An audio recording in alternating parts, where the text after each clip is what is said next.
Gracia y paz de nuestro Señor Jesucristo para todos ustedes. Buenos días, buenas tardes, buenas noches. Les habla su hermano en Cristo y su amigo Ángel Colón, el anfitrión de su programa Radical contra la corriente. Y no soy el único anfitrión, porque también tengo una anfitriona, que es mi esposa, que está con nosotros hoy. Ya hoy, como pueden ver, está más despierta. Sí, estoy mejor, gracias a Dios. Ya le han pasado un poquito los síntomas de este micoplasma, que hasta el día de hoy está dando golpes. Sí. Muchas familias de nuestra en Estados Unidos enfermas, en Puerto Rico hay ciertos brotes de COVID nuevamente, ciertos brotes de dengue, así que por favor, mucha oración y cuídense mucho, es importante que usted cuide su cuerpo, y eso implica el no tener que estar yendo a lugares muy concurridos o donde pueda haber algún tipo de contagio o un foco de contagio. Es importante que también velemos por nuestra salud, y si usted siente algún síntoma, alguna enfermedad, vaya al doctor, vaya al hospital. Para eso Dios ha dejado la ciencia. Así es. Entonces hoy, nuevamente en su programa, ya estamos en Season 1 todavía, pero en el episodio número 14. El episodio número 14. Entonces, ya estamos en la salida, quedarían 3 episodios más para concluir esta primera temporada.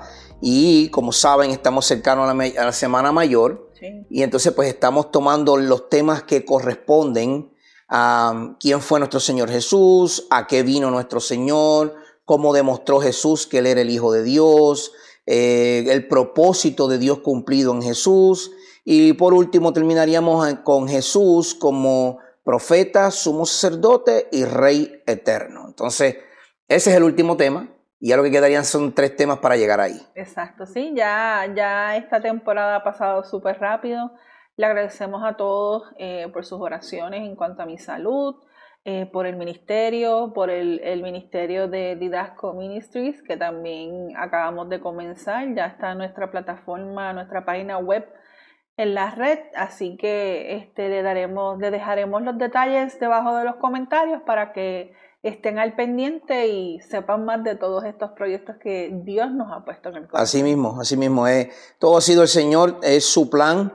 Nosotros nos sometemos a Él, simplemente obedecemos y decimos, heme aquí, y caminamos en sus pisadas, en sus huellas y no en las nuestras. Pero basta de introducción. Vamos al tema de hoy. Entonces, como dije, primero, la semana pasada, como primer tema de estos últimos 5 temas de la temporada, el primer tema que tocamos fue ¿quién fue Jesús de Nazaret? Y ahí hablamos dónde Él nació, que fue en Belén de Judá, en Belén de Judea, pero su familia José y María vivían en Nazaret. Sí. Entonces ellos se fueron nuevamente a Nazaret, aunque eran judíos, y el nombre era un nombre común, por lo tanto se le puso Jesús de Nazaret, y también eso tenía una implicación, vamos a decir, política, religiosa de la época, porque los nazareos vienen desde el Antiguo Testamento. Exacto. Y entonces esa implicación, al darle ese nombre,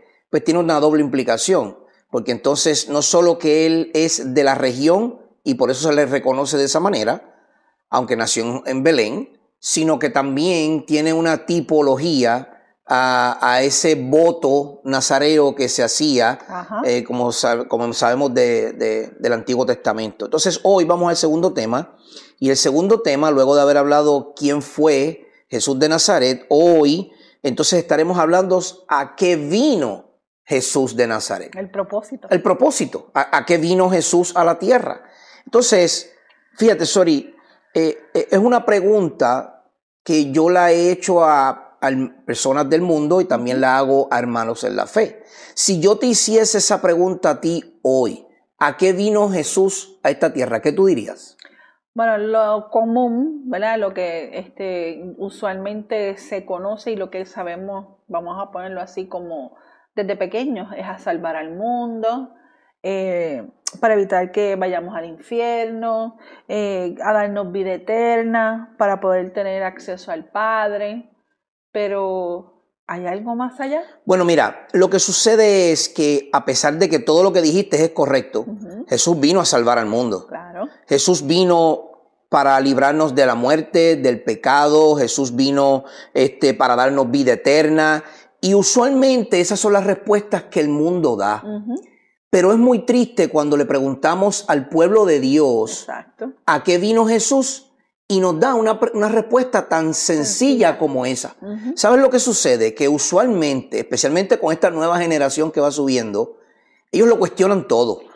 Y nosotros fuimos así en cierto aspecto, pero hoy con las redes sociales y el internet y todo lo que tenemos a la mano, estas nuevas generaciones son más curiosas. Sí, son más curiosas porque al tener todo en las manos, ellos lo pueden accesar y pueden decir esto es cierto, no es cierto. En el caso de nuestra época, pues era diferente. Era pensar, ¿verdad? Según la sabiduría de la persona, que tú creías en esa sabiduría, o irte a la biblioteca, buscar las fichas para entonces buscar el libro. O sea, que era un poquito más difícil el proceso. Además que teníamos la tradición verbal, exacto, que nuestros padres, a quienes respetamos tanto, también, nuestros abuelos o bisabuelos, pasaban esa tradición a nosotros y nos enseñaban de una manera distinta. Con el acceso a la internet, estos jóvenes hoy día pues tienen un acceso más amplio. Entonces, un joven te pregunta a qué vino Jesús de Nazaret, o un joven adulto, o un mismo adulto te pregunta a qué vino ese Jesús que tú estás diciendo, y tú le contestas algo como, pues vino a salvar al mundo. ¿De qué? Es que es una respuesta muy ambigua, una respuesta ambigua, es como inconclusa, como que le falta. Que te hace hacer otra pregunta. Que te hace hacer otra pregunta. Pero a salvarlo ¿de qué? ¿De qué? ¿Por qué? Porque en este mundo vivimos pensando con la idea de que todo el mundo es bueno. Yeah. Lamentablemente se ha desarrollado una tendencia a decirle a la gente, no, si tú eres bueno, tú no has hecho nada malo. Al contrario, son las circunstancias de la vida las que te han llevado a cometer actos que no son los más morales o éticos. Entonces, cuando hacemos esta pregunta al pueblo de Dios y contesta de la manera tan ambigua como para perdonarnos del pecado, para que tengamos vida eterna, o aún para que no vayamos al infierno. Mira, hermano, no es, y amigo, eso no es incorrecto, eso es correcto. Pero eso es solo una parte del evangelio. Y cuando tú predicas el evangelio una parte, no estás predicando el evangelio porque lo estás dejando a medias. A mitad, y eso conlleva a que llevarse eso a mitad es darle riendas sueltas a pensar en lo que a ti te parezca. Exacto. Por lo tanto, cuando cometemos pecados, cuando no, que los cometemos, ¿verdad? Pero cuando entramos en el acto de pecar, cuando cometemos pecado, y se nos ha enseñado que el pecado simplemente es una enfermedad. Estoy haciendo comillas para los que nos escuchan por audio podcast. Es una enfermedad y no una condición en la que estamos. Una condición permanente. En la que nacemos. En la que nacemos. No es una enfermedad que tú le pones una curita por encima y la llaga se cae y se acabó. No, eso no es. Entonces, como nos han enseñado de esa manera, pues para no ir al pecado, al infierno y quemarnos en el infierno, que es lo que nos han enseñado, pues entonces yo tengo que tener una respuesta a eso. Y esa respuesta es Jesús. Pero es una respuesta a medias. Porque el propósito de Jesús venir a esta tierra es mucho más allá y más grande de esa pequeña respuesta. Es por eso que nosotros tenemos que enfocarnos en enseñar al mundo que eso de que las personas no son malas no es cierto. El mundo es malo. Romanos mismo dice, la misma palabra de Dios dice que no hay ni uno bueno. Es más, no hay ni quien busque a Dios.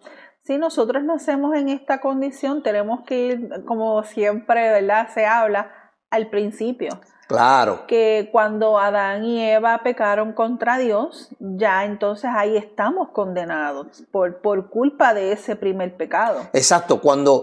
Y ahí vamos a llegar, porque cuando luego de la creación y el hombre cae, inmediatamente nosotros somos herederos. Nacemos en esa condición de pecado, y entonces el que Jesús haya venido para salvarnos del pecado no lo es todo. No es suficiente. No lo es todo porque hay más. Hay más allá. Entonces, volvemos y preguntamos, ¿a qué vino Jesús?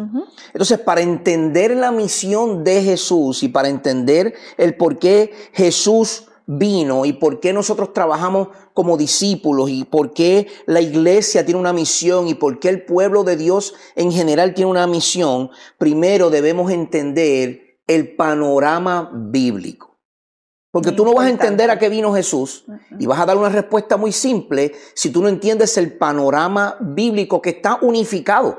Sí, está completo. La Biblia es un solo libro y ese solo libro nos muestra un panorama completo de por qué Jesús tuvo que venir. Entonces vamos a comenzar, vamos a dar primero los 4 puntos de este tema o panorama unificado y luego vamos a dividir estos 4.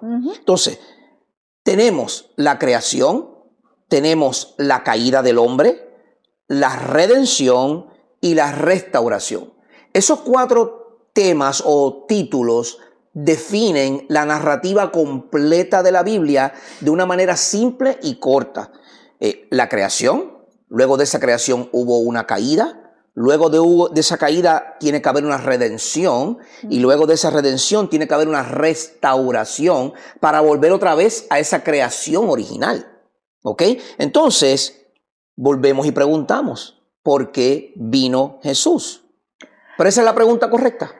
Bueno, la respuesta rápida y que la mayoría de los cristianos da es: Él vino a morir para que la gente pueda vivir. Muy bien, y está muy bien. Pero esa respuesta no contesta la pregunta. Eso es lo que tenemos que tener claro. Exacto. Más bien genera otra pregunta. Exacto. ¿Por qué fue necesario que viniera Jesús? Esa es la que necesita la respuesta detallada. Exacto, porque era necesario que Jesús viniese. Entonces, vamos a volver a esos 4 puntos de la narración para que podamos darle un panorama y un contexto para poder comprender verdaderamente por qué tuvo que venir Jesús a la tierra. Entonces, lo primero que dijimos fue creación, ¿verdad? Creación. Entonces, Génesis 1, ¿qué dice? Génesis 1:1. En el principio Dios creó los cielos y la tierra. Ok, so Dios hizo una creación, no había nada, Dios creó y Él hizo una creación. En esa creación Él puso plantas, animales, agua, tierra, luz, separó la luz de las tinieblas, creó al hombre, hizo toda una creación completa como la conocemos, ¿verdad que sí? Los animales, las bestias del mar y todo eso lo podemos ver en Génesis 1 y 2.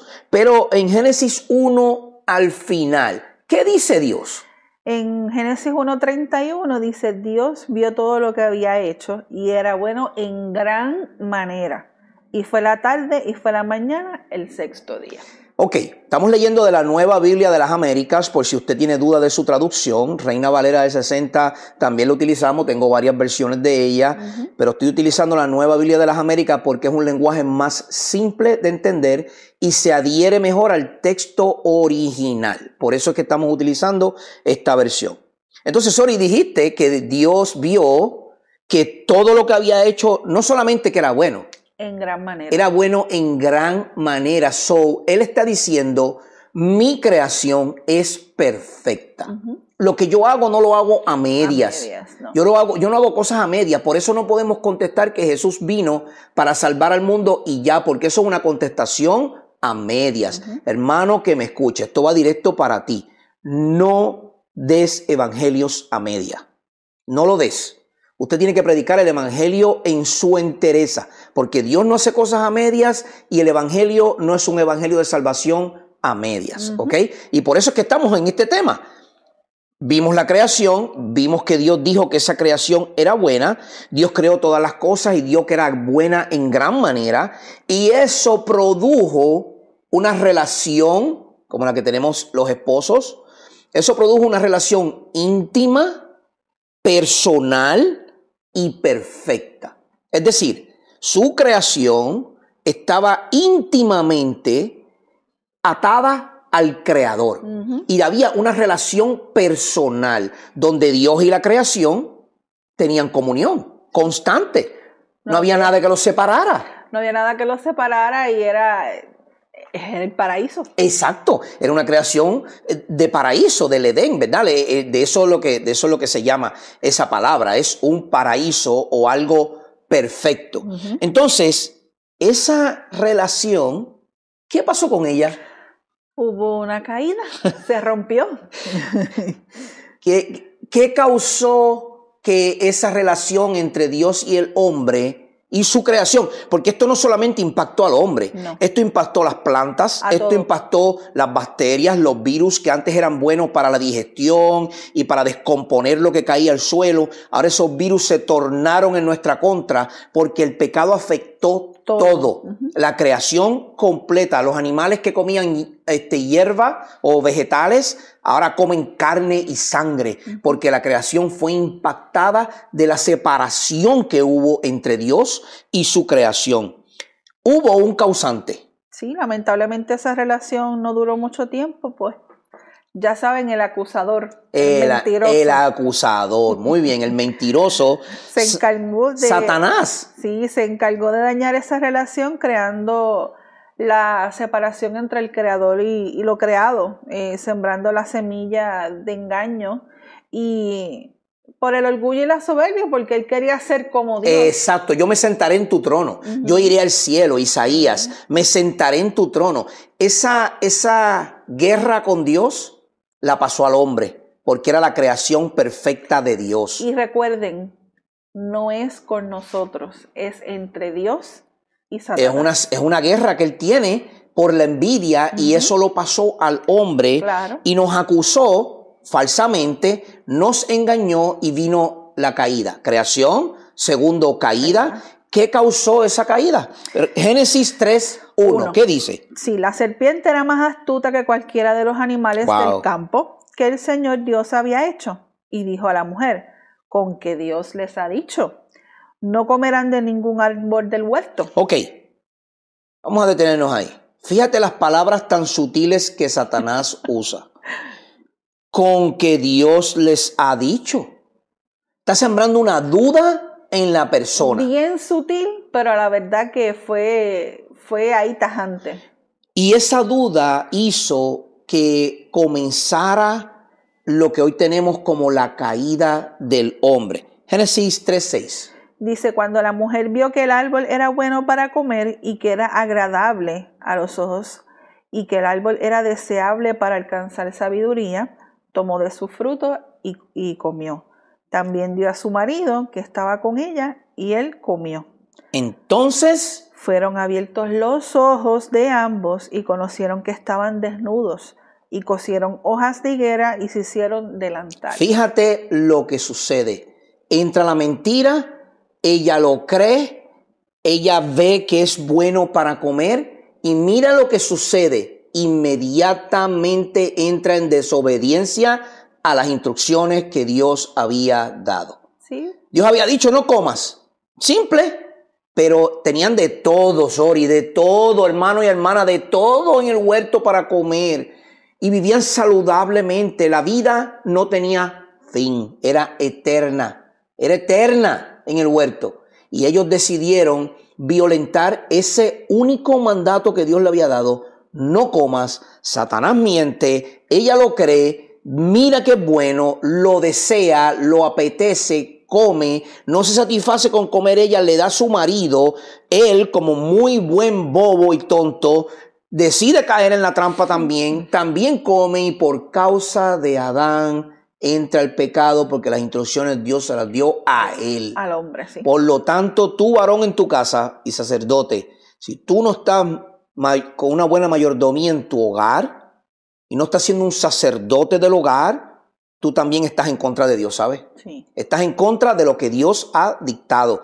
Entonces, el acusador y tentador logró convencer a Eva con esas palabras tan cortas y sutiles para que comiese el fruto que Dios les había prohibido. Entonces, cuando desobedecieron, inmediatamente se abrieron los ojos y se escondieron porque sabían que estaban en pecado. Tú y yo que hemos caído, no pienses ni por un segundo que nuestro pecado es simplemente circunstancias de la vida. No, tú naces pecador. Voy a contar esto de manera breve y lo uso mucho como ejemplo porque me fascina. Sí. Este papá llega a su casa y su nene tendrá como 3 o 4 añitos de edad, un niño chiquitito, 3 o 4 años de edad, está embarrado, o sea, está lleno de pies a cabeza de frosting o de la cubierta de los emparedados o de un bizcocho, como se le llama en Puerto Rico, un pastel de cumpleaños. Entonces, el papá le pregunta, ¿tú te comiste estos bizcochitos o estos pastel? Y el nene le dice, no, pero bien serio. Como la forma en que lo dice. ¿Serio? No, yo no me he comido eso. Y el papá vuelve y le pregunta, ¿tú estás seguro que tú no te has comido esto? No. Por tercera vez le pregunta, pero ¿cómo va a ser posible? ¿Tú te comiste esto? No. Hermano y hermana y amigo, tú y yo somos pecadores desde el momento en que nacemos. Te voy a decir más, somos pecadores desde que estamos en la barriga. ¿Tú sabes por qué? Porque la mujer sufre dolores de parto. La mujer, el bebé le patea el estómago porque no quiere estar ahí, está incómodo. Se mete en la costilla. Se mete por las costillas. Mi esposa sabe, ella es mamá. Ella sabe cómo fue eso y usted que es madre sabe. El bebé es pecador, igual que el joven es pecador, igual que el adulto es pecador. Esto no es una condición de las circunstancias de la vida como nos quieren enseñar. No. O no, todo el mundo es bueno o relativamente bueno. El relativismo no existe para Dios. Dios es absoluto. Y si Él dice que estamos en contra de Él, estamos en contra de Él. Y eso fue lo que la caída produjo, que dañó una creación perfecta y separó la relación entre Dios y los hombres. Entonces, ¿Dios lo dejó ahí? No, para nada, al contrario, ya Él lo había hecho de antemano. Pero obviamente ese plan de Dios se fue yendo, se habría desarrollado, revelado. Revelado, esa es la palabra, revelado progresivamente. Ajá. Y Dios tenía un plan de redención. Ahí está la palabra. Dios ya tenía un plan de redención. Hermano, hermana y amigo, Dios no es Dios de plan B. Es plan A y plan A. No hay más ninguno. Este plan estaba desde antes de la creación y de la fundación del mundo.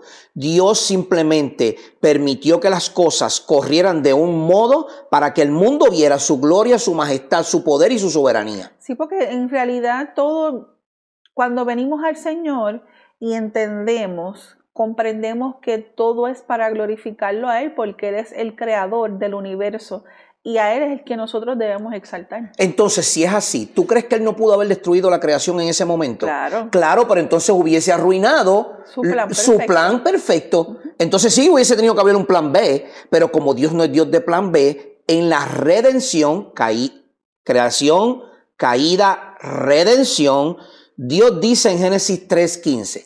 Pondré enemistad entre tú y la mujer, y entre tu simiente y su simiente.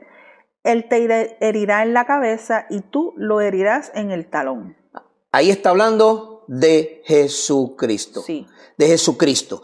Ya comenzamos a ver a qué vino Jesús. Sí, esa es la simiente de la mujer, es Jesucristo. Jesucristo. Entonces, Él iba a herir a la serpiente en la cabeza. La serpiente lo iba a morder, pero no lo iba a lastimar. No. Porque Él iba a pisar la cabeza. Exacto. Y eso fue demostrado en su resurrección. Sí, en la cruz. Pero no me quiero adelantar. No. No me quiero adelantar. En la cruz murió, pero no se queda ahí. Exacto. Entonces, en su plan de redención, Dios desde el principio, desde Génesis 3, nos da cuál es su plan de redimir al mundo.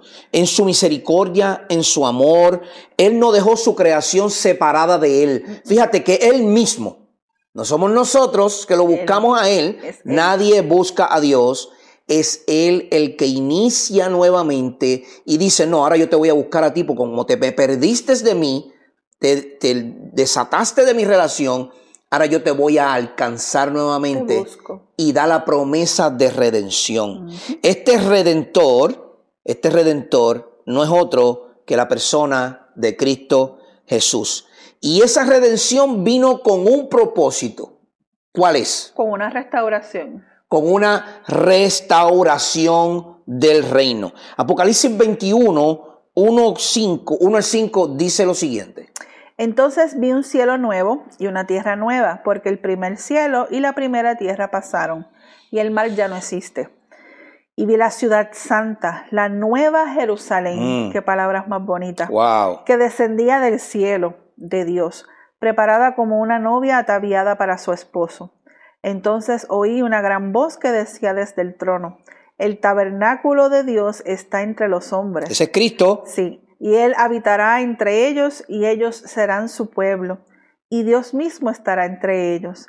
Él enjuagará toda lágrima de sus ojos, y ya no habrá muerte, ni más duelo, ni clamor, ni dolor, porque las primeras cosas han pasado. El que está sentado en el trono dijo: yo hago nuevo todas las cosas.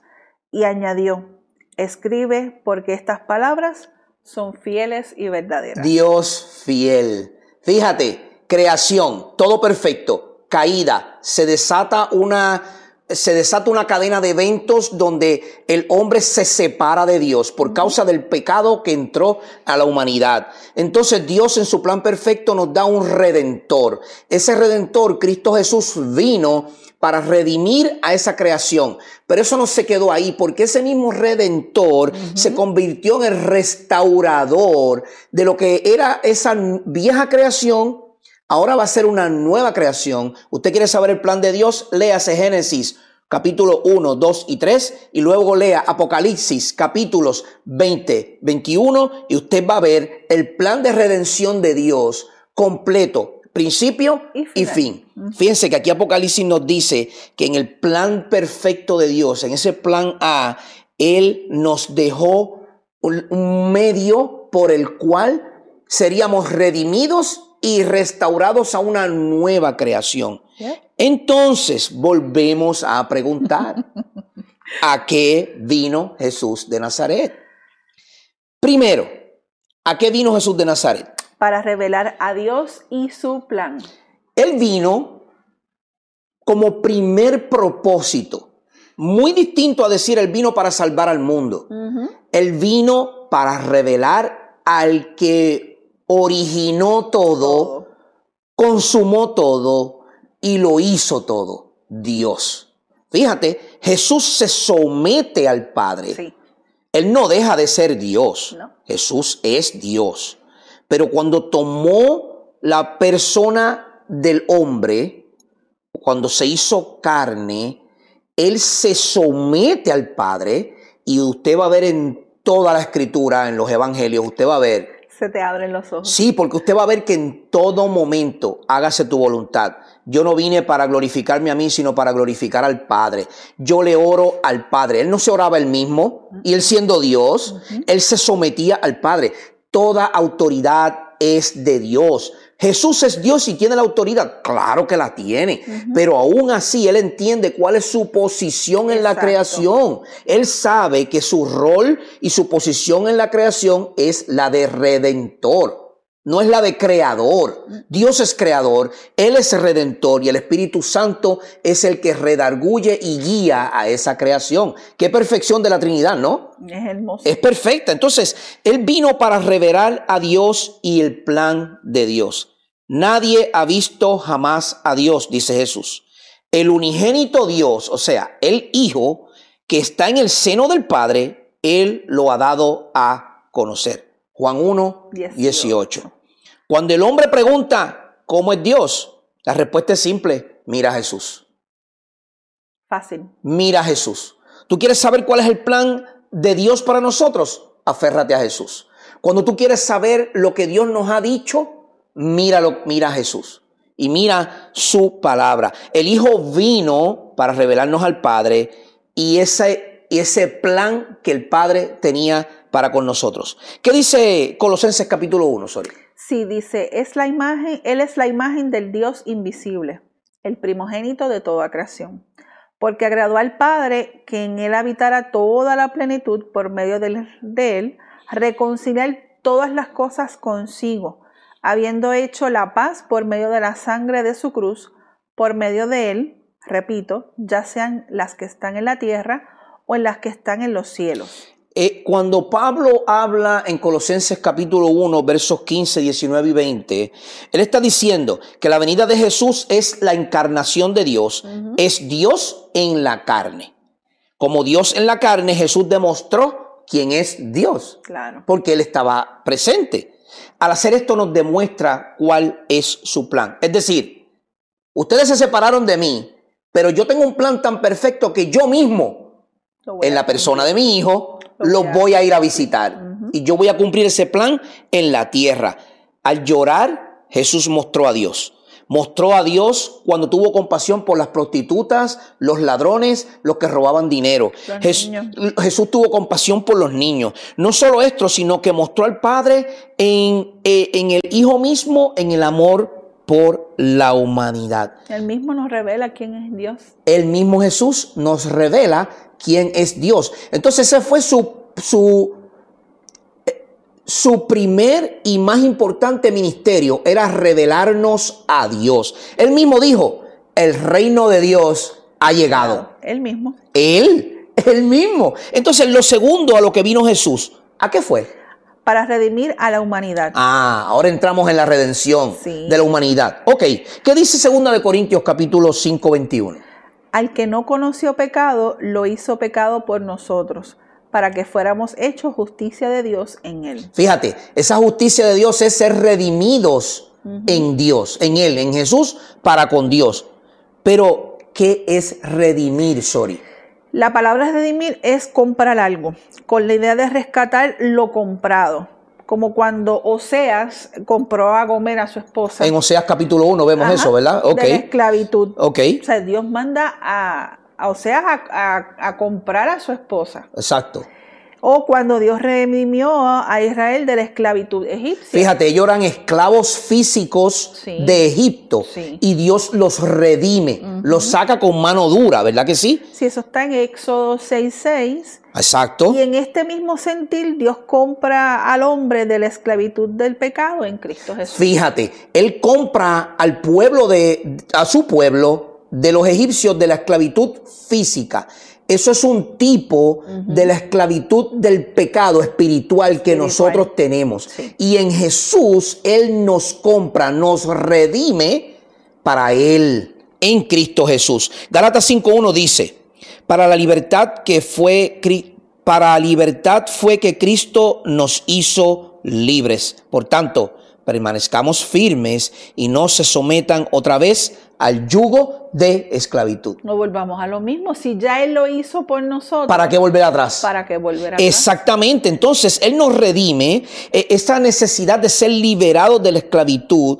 La única manera de hacerlo era Dios mismo. Claro. Porque Él es perfecto. Porque Él es perfecto. Nosotros no. Entonces, la única forma de hacerlo era Él. Y Él lo hizo por medio de su unigénito. O sea, el único Hijo eterno. Jesús siempre ha existido, Jesús no fue creado. Capaz de poder tomar esta forma de hombre y entonces darnos redención. Él cargó nuestra injusticia con su justicia. Entonces, pero viene otra pregunta. Es que siempre va a venir. Fíjate, la pregunta entonces sería, ¿de qué teníamos que ser rescatados y redimidos? Tenemos que ser rescatados de las garras del pecado. Es la esclavitud, es esa esclavitud de la que estábamos hablando. Exacto. Que poco a poco nos consume. Exacto. Ese pecado da paso a una condenación eterna en el infierno. Este pecado da paso a una separación de nuestra relación personal con Dios. Fíjate, de nuevo volvemos al principio. Exacto. Esa relación que había Dios y la creación se rompe. Y nos separa de la relación que teníamos con Dios. Y ese mismo pecado nos impide poder tener esa comunión, ese acercamiento a Dios. Fíjate, yo no sé tú, no sé los hermanos que nos ven y nos escuchan, pero yo sé que cuando yo peco, aún contra mi hermano o contra quien sea, se me hace hasta imposible orar. Sí, es bien difícil. De hecho, la misma palabra dice que en relación a los maridos, que no sea piedra de tropiezo entre uno al otro, estoy parafraseando, para que nuestras oraciones no sean estorbadas. Sí, porque cuando hay un pecado, cuando hay una falta, cuando hay algo que no se ha resuelto, si tú no lo resuelves con un ser humano, ¿cómo vas a hacerlo con Dios? ¿Cómo vas a llegar a Dios? Exactamente. Entonces el mismo pecado nos aleja de todas sus bendiciones y promesas. Pero, más que ser rescatados, teníamos que ser redimidos. ¿De qué? Romanos 1:18 es la respuesta perfecta. Hermano, si usted quiere leer algún libro de la Biblia teológicamente cargado de información, de hecho, dicen que es el máximo evangelio. Romanos es ese libro. Yo lo he leído muchísimas ocasiones, lo estoy leyendo nuevamente y no he pasado del capítulo 1, porque está tan cargado de información. ¿Qué dice Romanos 1:18? Porque la ira de Dios se revela desde el cielo contra toda impiedad e injusticia de los hombres, que con injusticia restringen la verdad. Ahí está. Mira lo que sucede. Dios no solamente no tiene que redimirnos del pecado. No. ¿Qué es lo que nosotros pensamos? Ah, qué bueno, que me salvó de la condena en el infierno. Ahora no tengo que ir al infierno porque ahora voy al cielo. No. Escucha bien, escucha bien. Jesús tuvo que redimirnos de la ira de Dios.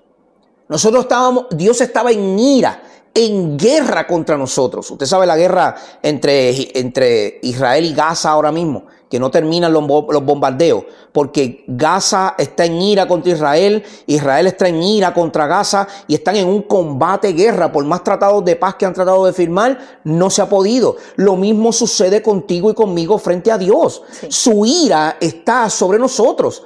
Y la única forma de aplacar esa ira era Él mismo.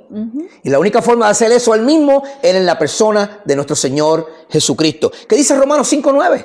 Entonces, mucho más, habiendo sido ahora justificados por su sangre, seremos salvos de la ira de Dios por medio de él. ¡Qué precioso! Es Jesús, y por medio de Jesús que absorbe toda la ira de Dios sobre Él. Eso fue lo que pasó en Getsemaní, sí. Y eso fue lo que pasó en la cruz. Padre, ¿por qué me has abandonado? Porque Él sabía lo que venía sobre Él. Él sabía que mira, para los pelos, Señor, gracias, porque toda la ira de Dios venía sobre nosotros. Y ahora Jesús nos redime de esa ira. Y ahora somos hechos justicia en Él. Ahora somos salvos por Él. Ahora venimos a estar en Él. Entonces, de otra manera, a Cristo le hubiera sido necesario sufrir muchas veces de la fundación del mundo, pero ahora, una sola vez en la consumación de los siglos, se ha manifestado para destruir el pecado por el sacrificio de sí mismo. Hebreos capítulo 9, verso 26, Él mismo se dio por ti y por mí, para aplacar la ira de Dios que estaba contra ti y contra mí. ¿Tú no te has puesto a pensar cuántas cosas nos suceden en el diario? Todos los días. Desde que se nos cae el café en la mañana hasta que se ve el agua, como nos pasó aquí en nuestra casa hoy. Ajá. Que el agua se nos fue y el día que el agua se va es el día que más tú quieres ir al baño. ¿Qué problema tan grande? Esas cosas que parecen simples son consecuencias del pecado en el que vivimos. Así es. Entonces, luego de que Dios nos redime, Jesús nos muestra a Dios, ahora Dios nos redime en Jesús, y tercero, entonces Él nos redime para rescatar a la humanidad. ¿Qué dice Primera de Juan capítulo 3? El que practica el pecado es del diablo, porque el diablo ha pecado desde el principio. El Hijo de Dios se manifestó con este propósito, para destruir las obras del diablo. Entonces, la misma palabra nos dice que los que no han creído en Cristo Jesús como su Señor y Salvador, simplemente son hijos del diablo. Es decir, sí, participan de las obras del diablo. Son enemigos de Dios. Son enemigos, están constituidos enemigos de Dios. Pero Jesús vino a cambiar eso. Jesús vino a destruir el control que Satanás tenía sobre el mundo. Por eso es que decimos que Jesús rompe cadenas. Sí. Porque Él rompe el control que Satanás puede tener sobre tu vida. Sí, la atadura, porque es una atadura a la cual estamos ciegos, que no vemos, y que eso nos atrae, nos gusta, porque tenemos que saberlo, nos gusta y nos separa de Dios. Ahora yo voy a decir algo, sorry, que tal vez puede ser chocante.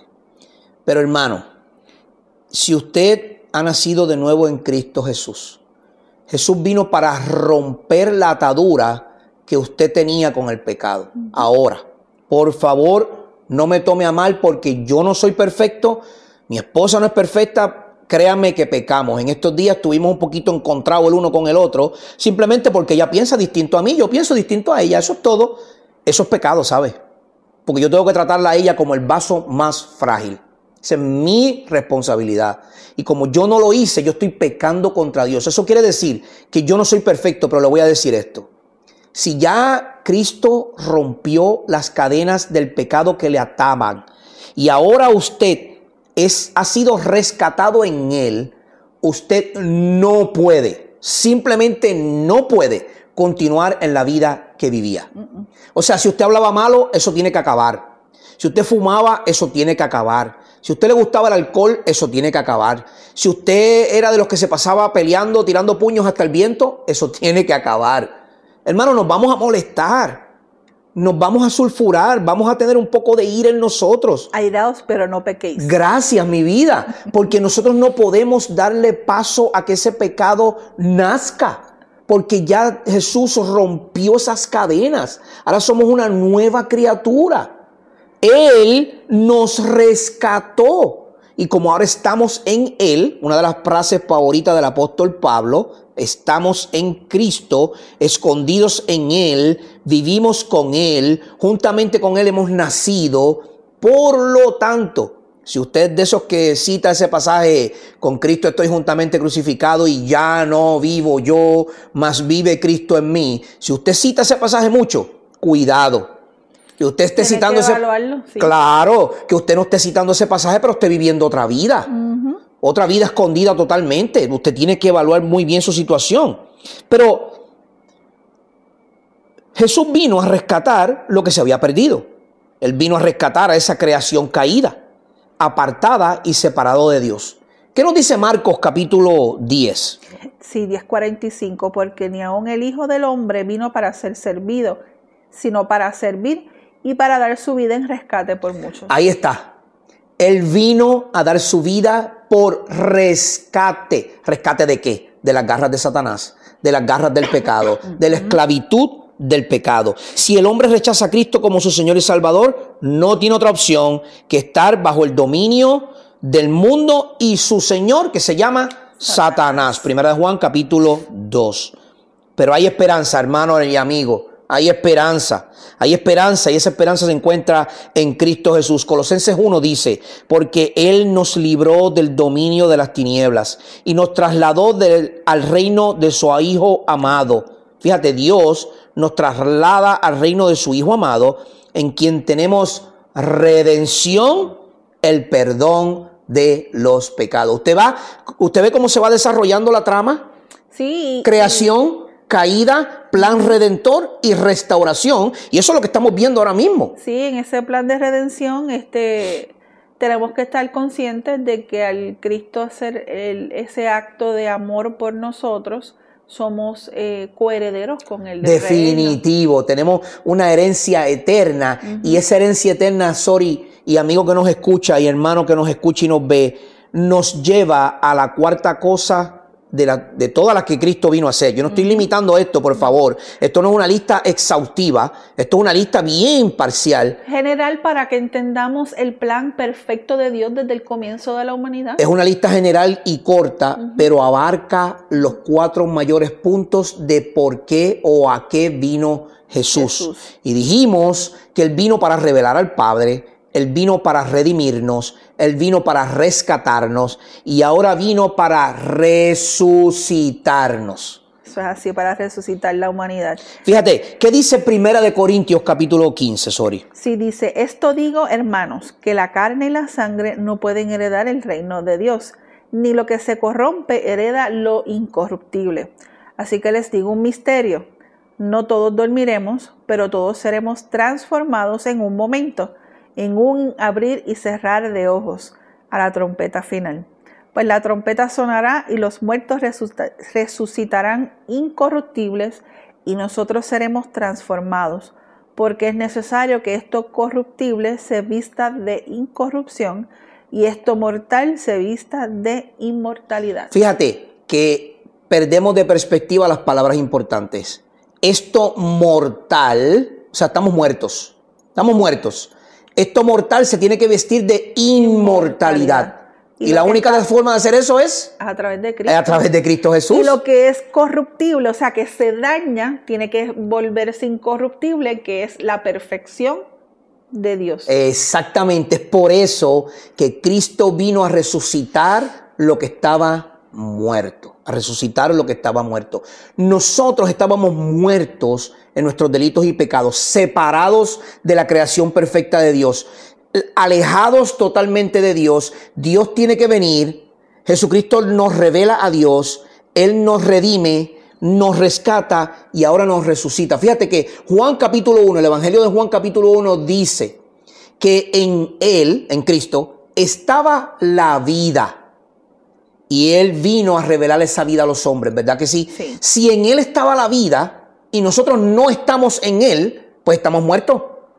Aunque tú camines, estás muerto. Porque si Jesús es la vida y tú no estás en Cristo, pues estás muerto. Es simple, no hay más ecuaciones ahí.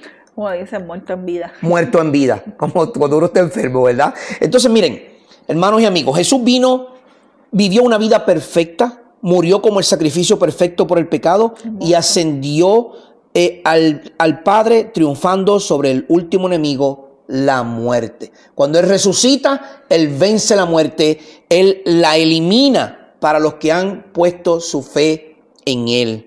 Cristo nos da la esperanza de una vida significativa y una eternidad segura. Esta vida de la resurrección no es solo para el futuro. No piense que usted está resucitado solamente en la eternidad. No, la palabra y Pablo nos enseñan que esa realidad es presente hoy. La muerte ya no reina más en usted. Por eso es que cuando yo tengo un hermano y amigo quien amo muchísimo, que siempre dice: esta persona X no murió. Él fue promovido al cielo. Fue promovido. Usted no muere. Su cuerpo corruptible muere, pero usted no. Usted va a la presencia del Señor cuando usted está en Cristo. Él escribe que así como Cristo murió al pecado, nosotros debemos considerarnos muertos al pecado. En esta vida antes del cielo tenemos la capacidad de decir no al pecado y sí a Dios. ¿Qué significa su muerte? Su muerte y su resurrección ya está trabajando en nosotros al liberarnos de la muerte del pecado y hacernos para vivir para Dios. Esto se encuentra en Efesios 2, 1 al 7. ¿Somos ya perfectos, Sori? No, no lo somos. Jamás, hermanos y amigos, no lo somos. Continuamos buscando ese perdón por los pecados. Vamos a fallarle al Señor diariamente, pero trabajamos en nuestro diario vivir como cristianos por la fe. Que esto se encuentra en Filipenses 2, 12 y 13. Romanos capítulo 6, verso 11 dice lo siguiente: así también ustedes, considérense muertos al pecado, pero vivos para Dios en Cristo Jesús. Hermoso. Así que dentro del gran trama bíblico de la creación, la caída, la redención y la restauración, podemos ver la obra de Dios completa en Cristo Jesús. Cuando este vino, ¿para qué vino? Vino para revelar a Dios y su plan. Vino a redimir la humanidad de su condición de esclavitud. También vino a rescatar la humanidad de las garras del diablo y su reino de pecado y muerte. Y a resucitar a una humanidad que está muerta en delitos y pecados para traerlos a la vida eterna en Cristo Jesús. Recuerden, el plan es de Dios. Cristo Jesús hizo ese plan posible. Y lo cumplió a cabalidad. Completo a la perfección. De una vez y para siempre. No nos dejó solo, nos dejó un espíritu. Y ese espíritu nos guía día tras día. Entonces, hermano y amigo, cuando usted le pregunten o usted pregunte ¿a qué vino Jesús? Simplemente no diga que vino a salvar al mundo. No, ya tiene la explicación completa y sientes esa satisfacción que puedes hablar con ese convencimiento a otras personas y decirle: Dios me rescató. Yo voy a ver si es posible colocar el transcripto o el bosquejo de cada tema al final de cada uno de los videos, para que usted, si tiene dudas, usted pueda ir al bosquejo y leerlo. Sepa que el tiempo es limitado y a pesar de que es un tema largo y usualmente estamos algunos 50 minutos hablando, se nos quedan cosas que no decimos porque el tiempo no nos da. Así que yo voy a hacer lo posible por colocar el bosquejo de lo que hemos escrito, que son 8 páginas. Voy a colocarlo en el video para que si usted tiene duda, usted puede ir al bosquejo y hermano y amigo, siéntase en la confianza. Que si usted tiene duda de algo que lo que yo dije, pregunte. O mi esposa dijo, pregunte, porque nosotros no lo sabemos todo y necesitamos de usted. Claro que sí. Gracias y paz de nuestro Señor Jesucristo para cada uno de ustedes. Ha sido una tremenda bendición estar con ustedes en otro programa más de Radical contra la Corriente. Nos vemos la próxima semana y recuerden que el próximo lunes tenemos otro episodio de lo que estamos haciendo con Didasco Ministries, de las enseñanzas de nuestro Señor. Exactamente, así que no se lo pierdan, pendiente a YouTube, dele a la campanita para que le lleguen las notificaciones y no se pierda ninguno de nuestro contenido. De nuevo, gracias y paz, muchas bendiciones de nuestro Señor Jesucristo para ustedes. Les amamos en el Señor Jesús, su hermano en Cristo y amigo Ángel Colón y Sorismal Reyes. Que la paz de Dios sea con todos ustedes.